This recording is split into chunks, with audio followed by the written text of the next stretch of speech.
꼭 알아야 할 경제 이슈를 쉽게 풀어서 배달해드리는 구독경제. 새해 벽두에도 변함없이 배달에 나선 두 분. 최이배 전 의원, 김윤경 뉴스원 기자 오셨습니다. 어서 오세요. 안녕하세요. 네, 벌써 1년 만입니다. 그렇죠. 네, 2021년이죠. 새해 복 많이 받으시고요. 네. 두 분 혹시 경제적인 부분에서 네. 소망이 있으시다면 어떤 소망 갖고 계십니까, 김윤경 기자님? 경제적으로 그러면 다들 이제 부를 어떻게 불릴 것인가를 생각을 하는데 그건 네. 분리해서 생각을 해야 될 것 같아요. 뭐 부는 많으면 좋겠지만 지금까지 그렇지 않았기 때문에 부자가 될 가능성은 낮고 뭐 경제 얘기를 하자면은 경제의 기운, 경기는 좀 풀렸으면 좋겠고요. 네. 그다음에 경제는 좀 더 지속 가능한 구조로 가자라는 좀 공자님 말씀 같은. 지속 가능한 구조로 가자. 네, 모두 함께 잘 살 수 있는. 예, 모두가 잘 살 수 있는 최이배 의원님은요. 저는 일단 제가 요즘 그 방송 활동을 하면서 이렇게 경제를 이어가고 있는데, 네. 그러니까 지금 정규직이 아닌 상태로 살아보는 지금 처음 생활이거든요. 예. 그래서 이게 얼마나 그 어려운 건지 느끼고 있어요. 아하. 진짜. 그래서 제가 요즘 드는 생각은 이 방송이 끊이지 않고 꾸준히 하게 이어지길 바라는 정규직이 될 수는 없겠지만 비정규직 일자리라도 지속돼야 된다라는 생각을 하면서 지금 말씀하신 대로 뭔가 지속 가능한 경제. 네네. 그러니까 그건 개인뿐만 아니라 기업도 마찬가지고 국가도 마찬가지겠죠. 예, 예. 지속 가능성에 대해서 우리가 어떻게 확보할 수 있는지에 대한 노력들, 고민들이 좀 필요한 때이다 이런 네네. 생각이 듭니다. 그 직접 경험을 해보시니까 더 절실하신 것 같아요, 그렇죠? 그렇죠. 비정규직이란 게 일자리가 내일 바로 그만 나오세요 그러면 없어질 수가 있는 없어지는 거고. 거니까요. 네. 네. 저도 마찬가지입니다. 그래서 함께 지속 가능한 경제를 꿈꿔보고요. 오늘은요, 인구와 자산시장 얘기를 좀 해보려고 하는데요. 우리나라 인구가 사상 처음으로 감소했다는 소식, 네. 뭐 다들 다 들으셨을 건데, 지난해 사망자 수가 30만 7,764명입니다. 그런데 출생한 어린이들, 아기들 숫자는 27만 5,815명. 사망자 수가 출생자보다 훨씬 더 많은. 이럴 줄 알았어요. 아셨어요? 아니 그러니까 네. 언젠가는 올 언젠가는 텐데 올 거다. 금방 올 것 같다는 생각이 들었던 게 예. 출생아가 40만 명이 안 됐던 게 2017년이었거든요. 네. 근데 급격히 줄더라고요. 아하. 3년 만에 지금 30만 명이 안 태어나고 있는 거거든요. 네. 그러니까 데드크로스는 일어날 거라는 생각은 했었어요. 언젠가 올 건데 예. 지금 올 줄은 몰랐다. 너무 계속 빨리 당겨지고 왔죠. 있는 거죠. 예. 계속 당겨졌다. 예상보다 빨리 제가 왔다. 10년 전에 그때 이렇게 뭐 그 정책을 대선을 준비하면서 네.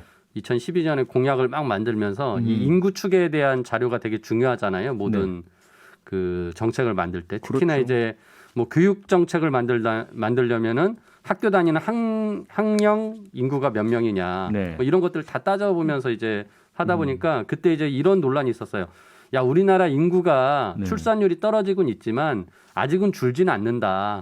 뭐 언제부터 줄 거냐? 그러면서 그게 한 10여 년 전인데 그때 2050년이냐, 네. 2040년이냐. 왜냐하면 시나리오마다 이렇게 달라지니까 그렇죠. 그런 얘기를 했는데 세상에 2020년이 될 줄은 저도 몰랐던 거예요.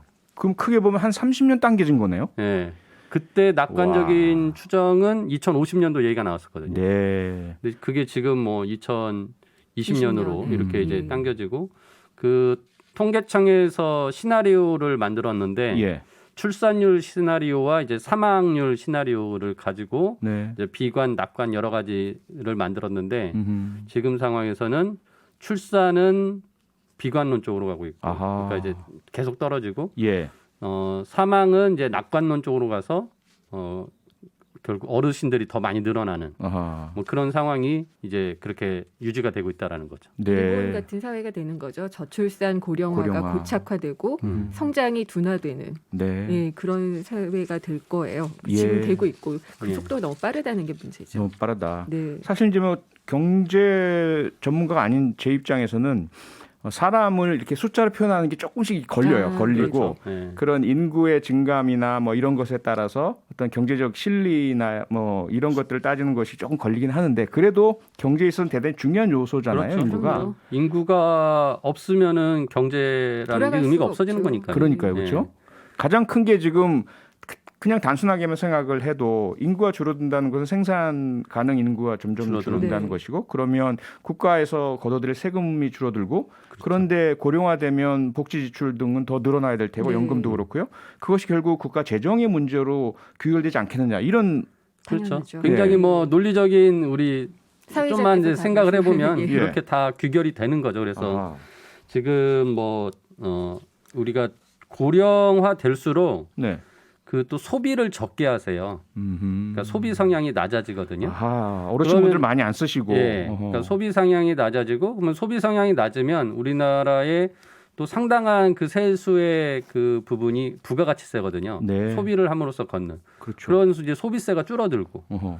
그러니까 뭐 이제 소득도 줄어드는 것에 의해서 소득세도 줄고 그러다가 소비세도 줄고 하면은 재정이 계속 줄어드는 거죠. 아하. 그래서 이제 그런 세금 문제, 그러니까 내수가 줄어들므로써 일어나는 세수 문제도 생기고 네. 말씀하신 대로 이제 이제 그 연금- 세금뿐만 아니라 연금 문제 연금 문제도 이게 네, 음. 가장 굉장히 크죠. 크게 되는 게 네. 지금 이런 속도가 빨라지면서 2041년이 되면은 지금 우리가 내고 있는 국민연금 있잖아요. 예. 국민연금이 적자 상태로 돌아가게 되고요. 아, 그러니까 납부하는 것보다 타가시는 게 훨씬 많아지는 많아지는 거죠. 예, 이것도 아. 많이 당겨진 거예요. 예. 2056년이면은 이제 고갈이 된다고 합니다. 고갈이 아예 예, 돼버리고. 이 상태로만 낸다면. 네. 그래서 이제 이제 내는 사람들을 더 많이 내게 해야지 된다는 이야기도 나오지만 아하. 이런 얘기를 하게 되면 이제 세부담이 되기 때문에 네. 굉장히 좀 부담이 돼서 저항이 많은 그런 상황이고요. 예. 근데 연금을 많이 타가게 되는 구조가 되면은 재정 부담이 늘어나잖아요. 어쨌든 네. 연금은 주기는 줘야지 되니까. 그렇죠. 그렇기 때문에 다시 또 정부의 재정 부담이 일어나게 되고 그러니까 경제에는 좋을 게 없는 거죠. 내수도 위축이 되는 거고 예, 예. 그다음에 재정도 부담이 되는 거고 연금도 연금도 부담스러운 줄어들고. 거고 예. 아, 그렇기 때문에 경제 전반적으로는 인구 감소가 큰 문제라고 할 수가 큰 있는 문제다. 거죠. 예. 그런데요. 우리가 흔히 하는 말로 경제는 쉽니다. 예. 그리고 이렇게 인구 감소가 되면 당연히 재정 부담도 늘어나고 경기가 안 좋아질 것이다라는 전망이 많을 텐데 어떻게 코스피는 지금 2,999.50 거의 3,000 코아까지 다가섰고 예. 또 부동산 가격은 집을 살 사람들이 줄어든다는 표시일 텐데 오히려 부동산 가격이 더 늘어나요? 이건 어떻게 된 거죠? 군나방처럼 몰려들고 있는 것 같은데 여기 들어오기 전에 최이배 전 의원과도 이야기를 나눴지만은 예. 우리나라 사람들 돈이 어디서 나서 이렇게들 사고 있는지 모르겠다라는 아. 얘기를 하는데 예. 부동산은 일단 돈이 많은 사람들이 사는 거고 네. 근데 이 증시에 들어오는 자금들은 정말 코 묻은 돈에서부터 아. 영끌을 한 돈까지 다 들어오고 있는 것 같아요. 네. 근데 굉장히 좀 위험한 상황까지 오고 있는 것 같은 게 네. 자꾸 사기만 한다면은 계속 오를 수는 없거든요. 그렇죠. 근데 이제 뭐랄까 이 버블이라는 거는 버블을 인식하는 순간 붕괴되기 시작하거든요. 아하. 제가 이거 항상 주장하는 건데 예. 버블은 스스로 붕괴를 하고 그 붕괴가 가져오는 속도는 굉장히 빨라요. 아하. 그렇기 때문에 지금 뭐 3,000선 이야기하고 삼성전자 10만 가자 막 이렇게들 얘기를 하는데 예. 이 거품이 꺼지게 되면은 영끌하셨던 분들 네. 가계부채 부담 다 부실화되잖아요. 이거 나라 가계 경제에도 부담이 되지만 나라 경제에도 또 부담이 되는 금리가 거고. 올라가면 또 큰일 나고요. 그럼요. 네. 그러니까 경기가 좋아지면 금리가 또 올라가게 되잖아요. 아하. 그랬을 때 부채 부담은 더 늘어나게 되고 네. 그런 것들이 또 기업의 생산성까지도 악화시킬 수가 있게 되는 거죠. 소비를 안 하게 되니까 사람들이 예. 부채 부담이 많아지면은 가처분 소득이 줄어들잖아요. 아, 그러네요. 그럼 내수 위축이 되고 내수 위축이 되면 아무리 수출로 버틴다고 하더라도 네. 내수가 단단하지 않으면은 경기가 굴러가기가 힘들잖아요. 네. 이런 위험들이 있어서 일단은 저는 과열이다라는 말씀을 꼭 드리고 싶어서 과열이다. 서둘러서 말씀을 드렸어요. 네. 예. 최 의원님 그러니까 그런데 예. 지금 김인경 기자님 말씀에 주식이든 부동산이든 영원히 올라갈 수는 없잖아요라고 자연스럽고 당연하듯이 말씀을 주셨어요. 예. 근데 계속 올라갈 수도 있지 않나요? 왜 그러니까 이제 네. 뭐 끊임없이 경제는 이제 성장해 왔죠 우리나라는. 네. 굉장히 그것도 이제 우리가 그 짧은 기간 동안 급선장을 했고요. 예. 그러니까 우리가 지금까지는 그걸 자연스럽게 느꼈죠. 왜냐하면은 경제가 성장하면 당연히 그거에 따라서 인플레이션이 있고 무슨 모든 자산 가치는 올라가는 것이 당연하다고 생각하죠. 네. 근데 이제 우리가 저성장 국면에 들었고 솔직히 뭐 코로나로 인해서 이제 경기가 안 좋아질 때는 마이너스 성장도 경험을 하잖아요. 네, 작년에 마이너스 성장했죠. 그리고 이제 예. 우리가 성장률이 아까 말씀드렸던 인구가 줄어들면서 지금 앞으로 5년 후부터 해가지고 10년간은 네. 심지어 0. 0%대의 성장률을 이제 예측하시는 그런 연구기관들의 연구도 있거든요. 아하. 그러면은 이제 더 이상 인플레이션이 없다라는 얘기고 경제가 성장하지 않으면 자산 가치가 다 올라갈 수 있는 힘이 없어지는 거죠. 네. 그래서 이제 지금 상황에서는 아주 단기적으로 굉장히 빠르게 주가가 이제 오르고 있어서 과열인 거고 예. 그 장기적으로 보면은 뭐 주식이야 언젠간 더 이렇게 상승 곡선은 계속 갈 수 있겠죠. 네. 우리가 조금씩이라도 경제 성장을 한다고 가정을 하니까요. 하지만은 지금은 너무나 그것에 비해서 빠르게 올랐다는 얘기인데 네. 지금 주식 시장도 보면은 특정 종목 위주로 많이 오르고 있어요. 그러니까 반도체, 그다음에 뭐 전기차 배터리, 그다음에 바이오 뭐 이런 것들이 이제 막 오르고 있는 거죠. 근데 그거 외에 뭐 내수에 관련된 여러 가지 종목들은 오히려 주가가 빠지고 회복하지 않은 애들도 있거든요. 예. 근데 이제 그 상황에서 이 양극화된 자산 시장이 지금 주식 시장에서도 나타나고 있는데 네. 한쪽에 이제 너무 지나치게 이제 그 쏠리는 현상이 일어나는 거죠. 네. 근데 그게 이제 지금 김 기자님 말씀하신 대로 이게 어떤 그 펀더멘탈 실적에 상관없이 아하. 쏠림 현상으로 유동성으로 올라간 거라면 결국 거품은 꺼지기 마련이라는 거죠. 그래서 이제 우리나라 기업들이 보통 이제 12월 말 끝나고 결산을 하고 있고요. 네. 1월 말부터 큰 기업들은 이제 실적치 발표가 나옵니다. 그러면은 제가 보기에는 2월 달 뭐 이렇게 해서 이제 실적 발표가 되면은 많은 기관 투자자들은 이제 포트폴리오 재구성을 한다고 하거든요. 즉 예. 종목 자신들이 투자한 종목을 이렇게 좀 바꿔요. 조정을 하고. 네, 네. 그때 이제 실적을 반영해서 바꾸게 되는 경우가 많거든요. 아하. 그러면 한번 이게 뭔가 조정 국면이 오지도 않겠느냐라는 생각을 하고 그래서 우리나라 주식 하시는 분들이 제발 실적을 좀 보고 네. 이렇게 좀 판단을 잘 하셔야 된다. 아하. 그러니까 지금 네, 주변에 모두가 주식 얘기를 하고 있거든요. 네. 그리고 네. 내가 안 뛰어들면 안 될 것 같고 그런 상황에서 뛰어드는 건 추격 매수라고 얘기를 많이 하는데 네. 그건 지금 상당히 위험한 상황이다. 위험하다. 오를 수 있는 만큼 많이 올랐다라는 얘기를 좀 드리고 싶어요. 네. 그래서 이제 하여튼 그 실적을 근거로 한 기업 가치에 대해서 좀 고민해보고 물론 뭐 꼭 실적이 아니라 미래 가치를 보고 우리가 투자하기도 하지만 네. 아무튼 그런 조정 국면은 있을 수 있기 때문에 개인 투자하시는 분들도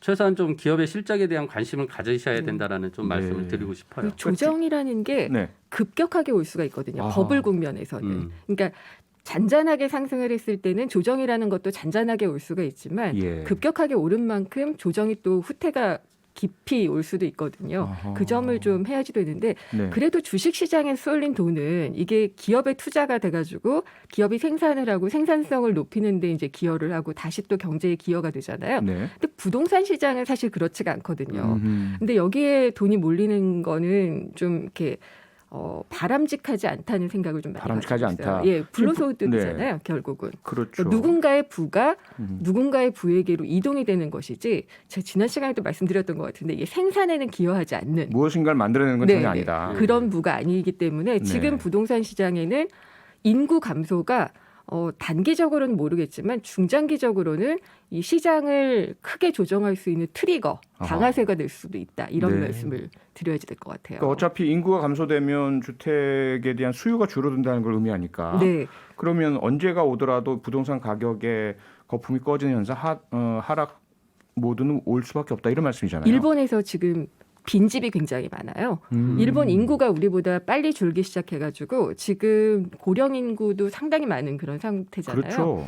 그리고 사람이 주니까 집이 줄어요. 어허. 그러면 지금 두 채, 세 채 가지고 그걸 가지고 시세 차익을 올리시거나 임대를 해서 돈을 벌거나 이런 것들이 더 이상 불가능할 수가 있다는 얘기죠. 네. 이렇게 되면 일본의 빈집이 많아지면 이게 경제에도 상당히 활력을 빼가는 것이 네. 치안도 위험해지고 그다음에 이제 지역 경제도 슬럼화가 되면서 많이 망가지고 그게 도심까지 안 퍼지라는 법이 없거든요. 그래서 일본도 네. 지금 빈집 때문에 상당히 고심을 하고 있는데 어허. 이게 가져오는 부동산 시장에 대한 전망 네. 이런 것들을 좀 해보시면 좋을 것 같아요. 그러니까 두 분이 지금 주식시장 과열 또 부동산 시장의 거품 우려와 경계 말씀을 주셨는데 오늘 홍남기 경제부총리도요 신년사에서 범금융권 신년사죠 이런 발언했습니다. 실물과 금융 간 괴리의 우려가 커지고 있다.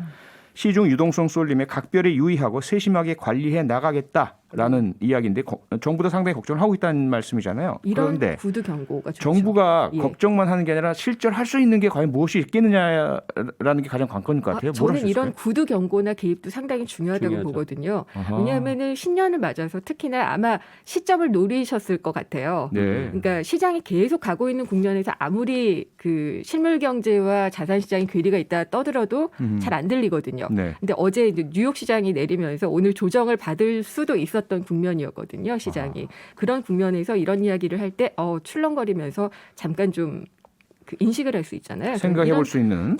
구두로 이야기하는 경고도 상당히 중요한 사인이라고 중요하다. 봐요. 예. 이제 예. 이게 지금 시장을 개인들이 주도하고 있거든요. 네. 그러니까 요 며칠 그 자금 순매수 금액을 보면은 뭐 개인들이 진짜 12월 29일 날 2조 2천억 대의 순매수를 했고 어제는 1조 원대, 오늘 7천억 원대의 순매수를 했거든요. 그러니까 네.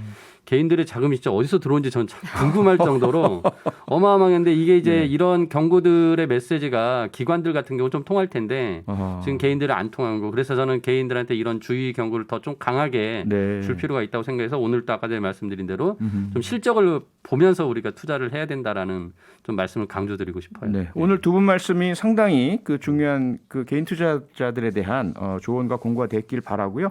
벌써 시간이 구독경제 마무리할 시간이 다 됐습니다. 두 분 너무 감사드립니다. 예. 최입의 전 의원, 김윤경 뉴스원 기자였습니다. 고맙습니다. 감사합니다. 평일 저녁 6시 5분에 여러분을 찾아갑니다. MBC 라디오 표창원의 뉴스 하이킥.